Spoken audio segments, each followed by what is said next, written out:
Today, we're going to cover all about the Bitcoin ETF, a lot of the misinformation that's going on out there, and a lot of people are expecting the Bitcoin ETF's approval too early. So I'll give you the actual timelines with the real dates. I'll also give you kind of my expectation for when the Bitcoin ETFs will actually come out and which ones are actually significant to watch and which ones are just follow-ons from previous rejection. So what is the exact timeline that we're looking at? There's a lot of misinformation, especially if you go on Twitter. Every day people are saying, oh, today there's this ETF decision coming up. Tomorrow there's a rejection. Like people are saying this is delayed till next year. What's really true? So let me give you the whole timeline. Here is the real timeline. If you want to take a screenshot, and here are all of the main ticker symbols and the issuer company. Let's quickly look at how long do these decision periods actually take in the US coming from the SEC. When BlackRock filed for their Bitcoin ETF, a lot of people said in 45 days, people are going to see Bitcoin ETF, and they were super bullish. They were super euphoric. But I have been warning people on Twitter about this. The SEC's decision of Bitcoin spot ETF is expected by this week. However, the first deadline to respond within 45 days is not a hard deadline. A delay is commonly expected, and the longest delay we've seen is 220 days with the VanEck application back in 2021. The SEC has delayed set deadlines for Bitcoin spot ETF approval to early 2024, with a maximum 240-day window available for the SEC to delay crypto ETF application. This is not news. If you look at the historical denials of previous Bitcoin spot ETF applications, here are all of them. Some of the top ones here. We have VanEck Bitcoin Trust, Wisdom Tree Bitcoin Trust, Cryptoin, Valkyrie, First Trust, Skybridge, and even Fidelity. A lot of these guys filed for their ETFs back in 2021, and you see they were all rejected by the end of 2021. So how many days did this take? Well, I did a little bit of a spreadsheet here,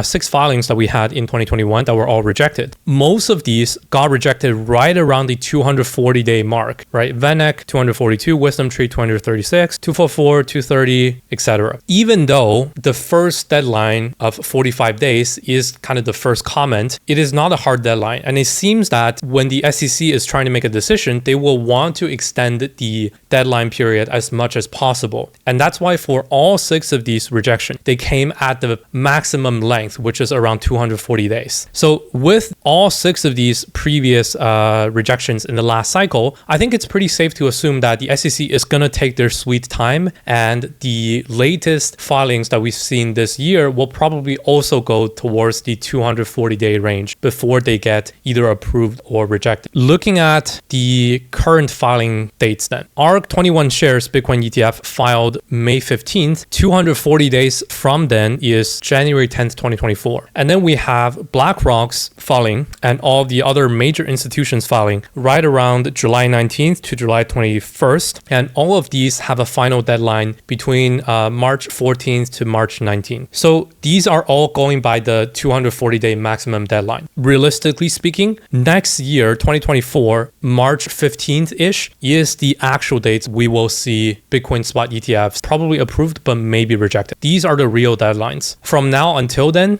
anything that comes in between, I'm going to take it with a grain of salt because it's either a player that's not as significant or it hasn't gone through the whole extended period yet. So this is the true deadlines. I want to give you guys some more perspectives on how I think this will play out in the next year. So on this list of all the companies that have filed for Bitcoin ETFs, there are only 3 TradFi asset managers that are actually big in traditional finance and not just crypto players. And they are BlackRock, Invesco, and Fidelity. I refer to that from this list, which are the total managed AUM from the largest asset managers in the world. So you see BlackRock is number 1, Fidelity is number 3, and Invesco is number 7. So these guys are actually huge Wall Street asset managers. In comparison to the other guys, Bitwise, VanEck, Wisdom Tree, Valkyrie, these guys are either a bit smaller or they are crypto focused. And that's why I think these less significant players probably won't have any special favors that they can get from the SEC to influence a potential approval of the Bitcoin ETF. ETF. Second point to note is that there is only one player in this list that have filed for a Bitcoin ETF for the first time, and that is BlackRock. Notice how all of these issuers here, they have refiling in their ticker name. Only BlackRock doesn't have one. So this is BlackRock's first time filing for a Bitcoin ETF. Also, something to note is that BlackRock by far has the best approval rate for a ETF filing in the US. So they have 575 approvals and only one rejection. These 2 points combined is the reason why all of these players quickly refiled their own Bitcoin spot ETFs right after BlackRock filed, because